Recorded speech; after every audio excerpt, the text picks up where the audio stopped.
Hello and welcome to the podcast You're Better Than That, hosted by me, Hannah Miller, and my friend Zoe Ross Waddell, RW. Hello. Hello, Hannah. Hi. How are you? Okay, thank you. Good. I'm looking forward to this episode. Yes. We're going to talk about dreaming. We're going to talk about the future. And while we're thinking about the future, a lovely thing has happened since we last recorded is that I've become a great auntie again. Oh, I know. precious. Yeah, baby Hugo was born. Oh. And my brother became a granddad. I think he's going to be grandpops, but it's his Grandpops. first grandchild. So Oh, that's I a love whole that. new era.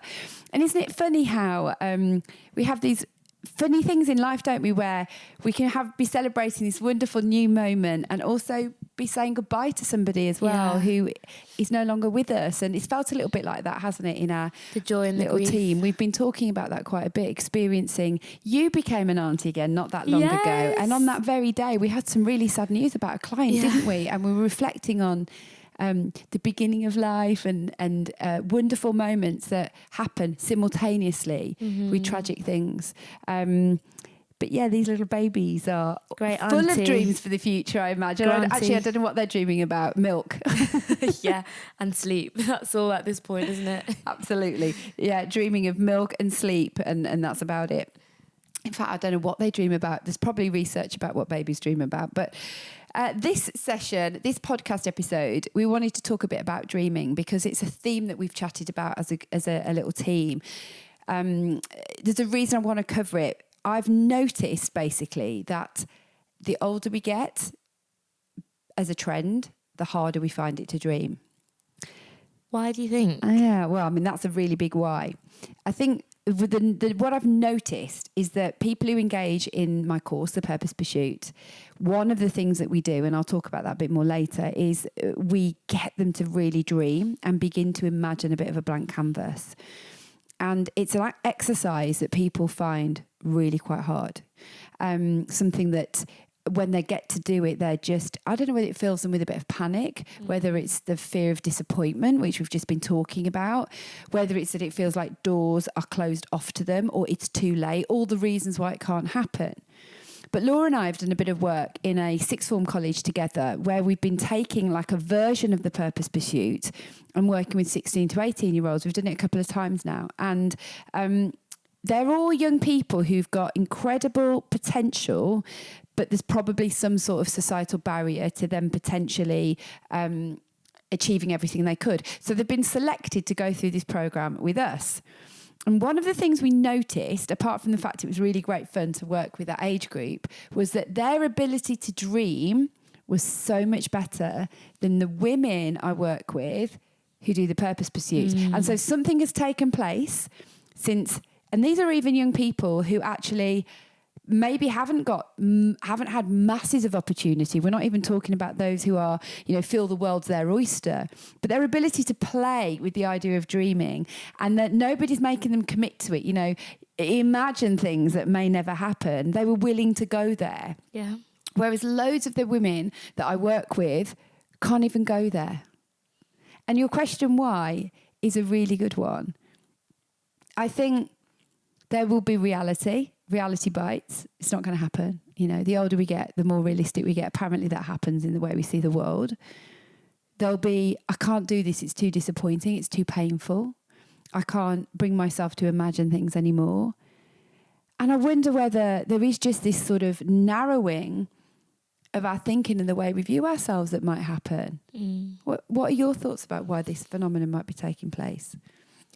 I think you're right. I wonder if it's a case of thinking time's running out. What's the point? Yeah. Why would I let myself dream when I don't have as much time as I did back then? So maybe there's no point. And yet there is so much evidence that so many people, even just to use the world of entrepreneurship, so many entrepreneurs are 40, 50 plus. And actually they're not. We keep having these women under 30 or women Forbes 30, Forbes 40. And great, but what about a Forbes 60 and it's women over 60 who've done something incredible in that era? Because we are playing into this narrative that unless you do it then, you're too old. Yeah. When actually that I've read loads of data around the number of major breakthroughs or things that have happened or work that people have done And it's been way later in their life for all the obvious reasons of wisdom, experience, time, all of that. And yet we all think, hit a point, hit 40 or whatever, and it's too late. Some people might even feel it's too late at 30. Yeah. Well, I've already committed to something. I've got to stick with There's it. so much stuff on social media, Instagram, TikTok, about being young and being, I think there's almost like we're in a rush to get somewhere. There's times where I even feel like I'm falling behind. Yeah. And I think, you're right. People who have hit the middle point probably feel that, but also more widely, we're all being fed a narrative that is the younger you can achieve something, the more it counts, or That's right. the better it is. Yeah. I think about that even with really capable children whose parents are pushing them to, maybe they're really good at music, and so they get their grade 8 at 12. And I'm like, well, that's great, but why did you need to do it by then? Did you really need to put yourself under that amount of pressure? Did it take the love out of what you were doing?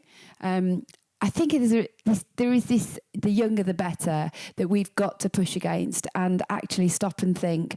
So many of us look to people who are older and think, can I just get in your head a bit and have a bit of your wisdom and experience? Yeah. And we need it all. We need to have as much opportunity as possible for people to do amazing things at 20 and 30 and 40 and 50 and 60 and 80 if we want to.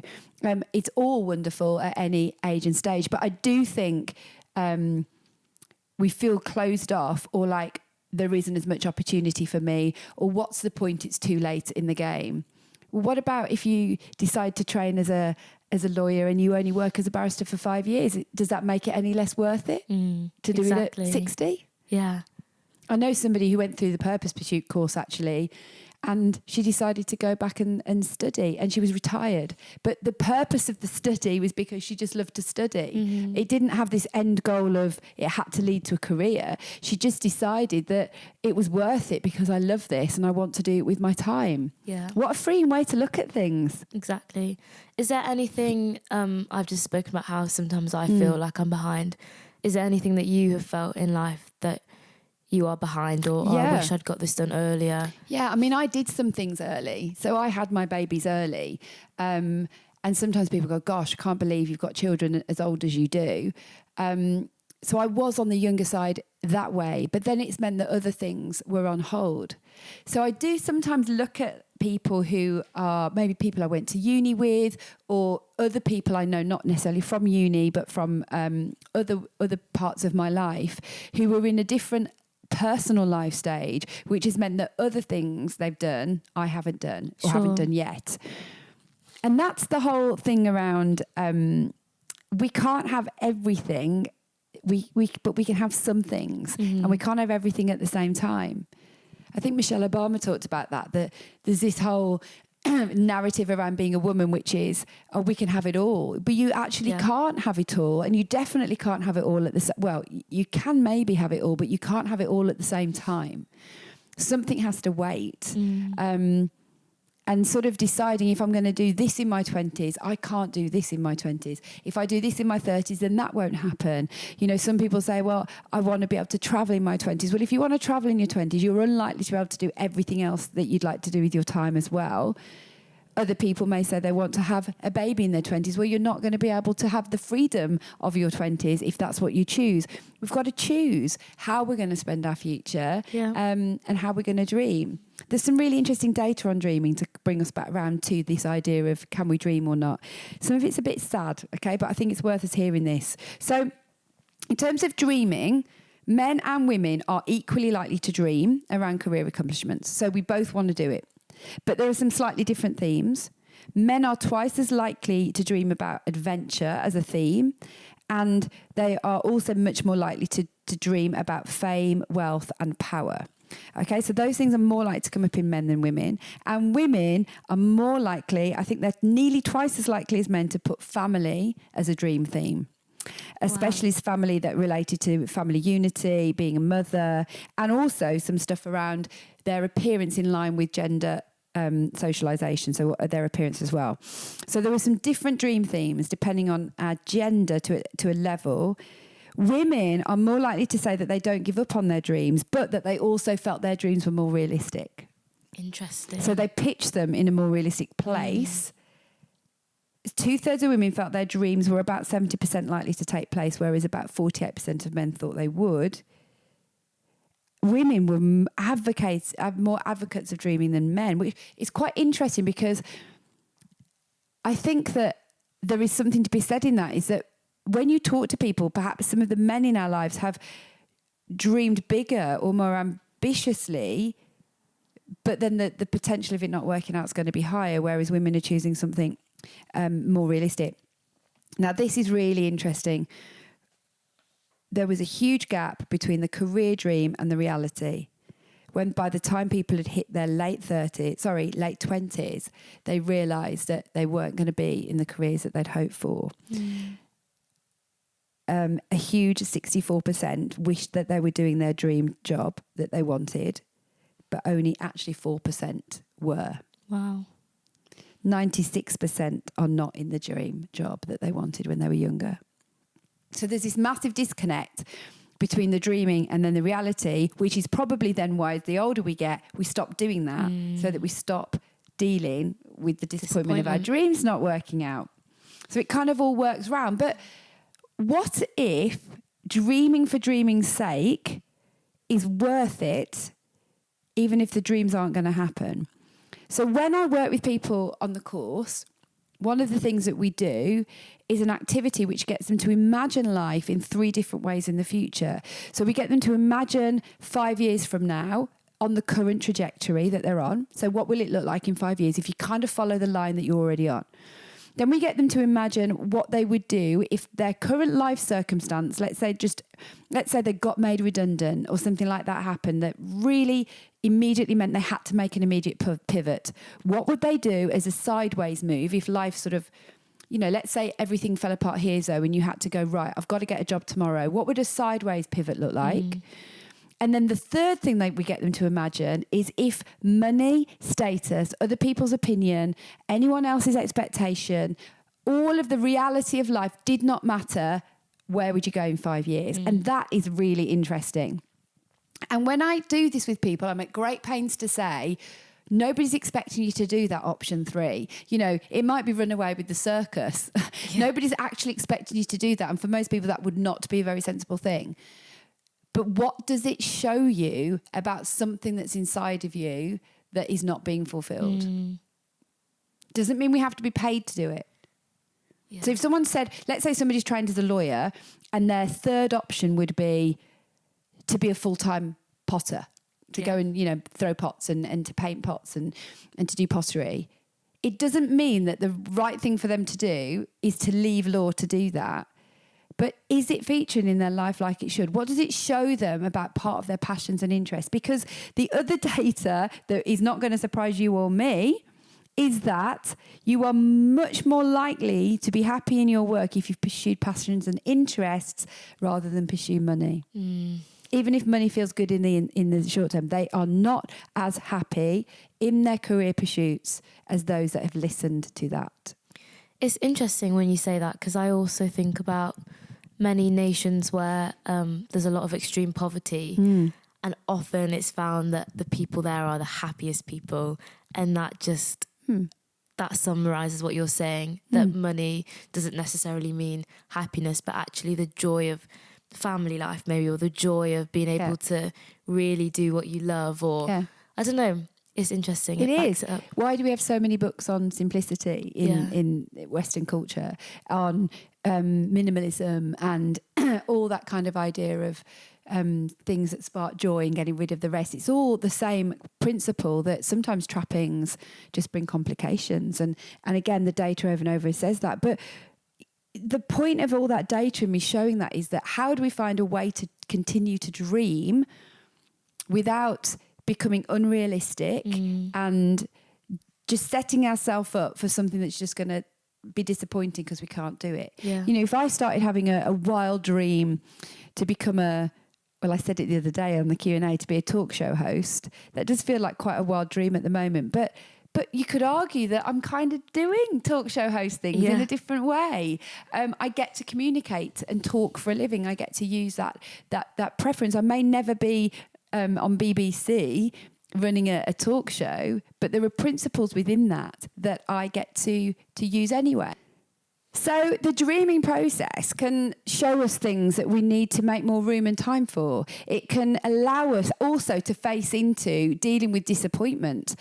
There is a real necessity to think, actually, maybe I'm never going to do that. Maybe I need to face that and it's not going to happen.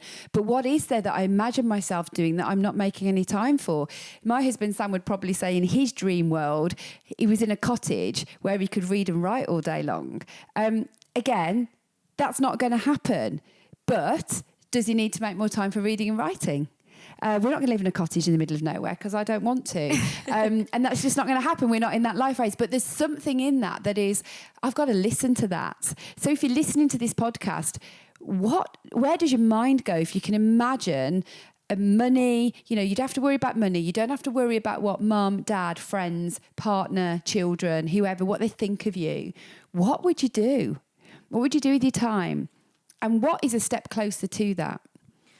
I'm thinking about how something you often say in your course and when you talk about purpose is that we're all contributing to the earth by walking in what we're supposed to walk in, and how if someone's discounting themselves from being able to dream, they're actually taken away from a part or a piece of the puzzle that's supposed to be fitted for the earth and for the world. Totally. If I've got some things that are in my strengths and talents to do, if there's things that I'm gifted to do, to bring, and I'm not doing that, there's a missing piece of my contribution. So it's actually a little bit selfish to not move closer to what you're made to be. Yeah. And to sort of shrink back or to hold that back and to not pursue it means that the world's missing out on incredible talent and gifting.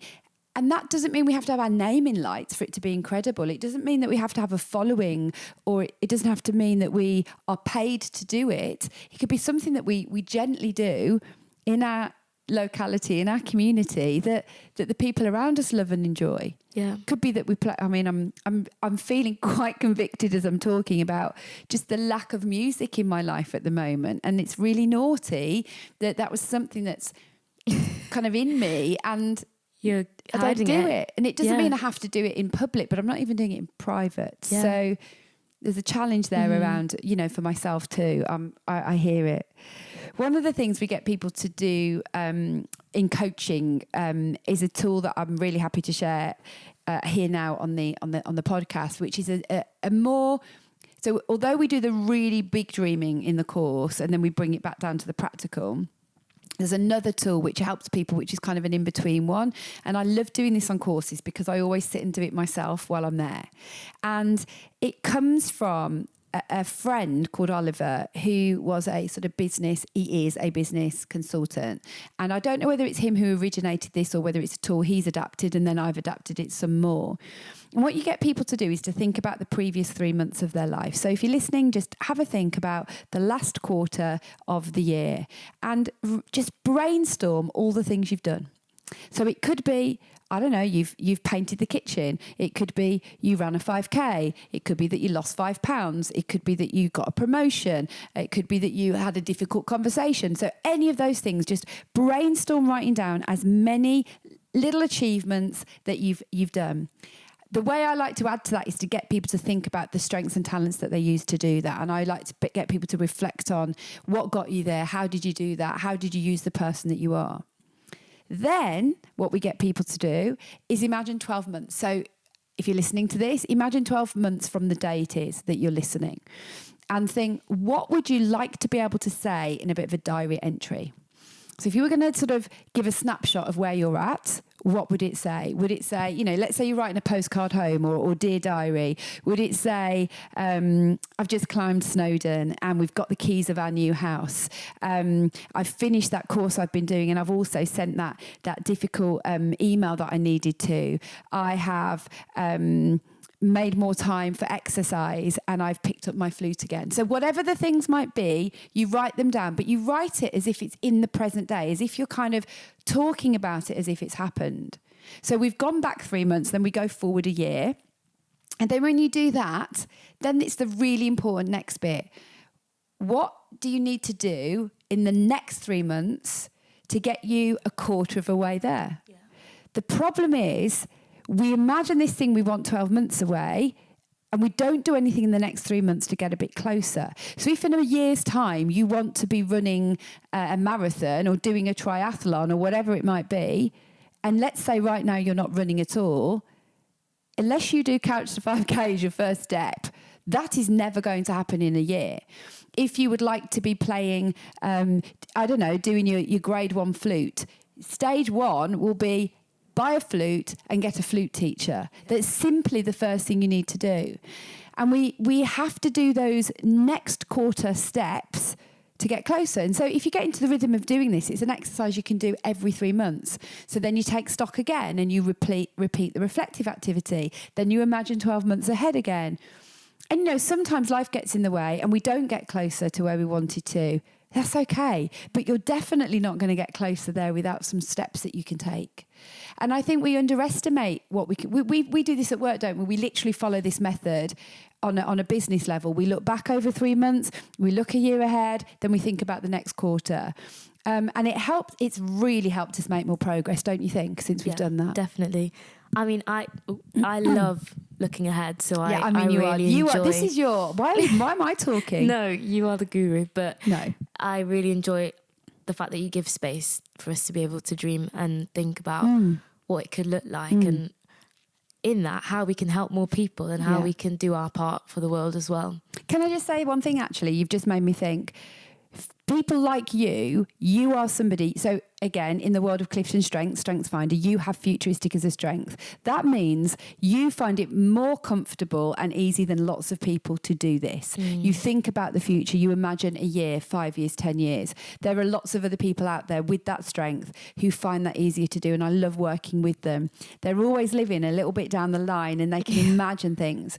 If you're listening to this podcast and you're one of those people, help the people around you that can't imagine the future.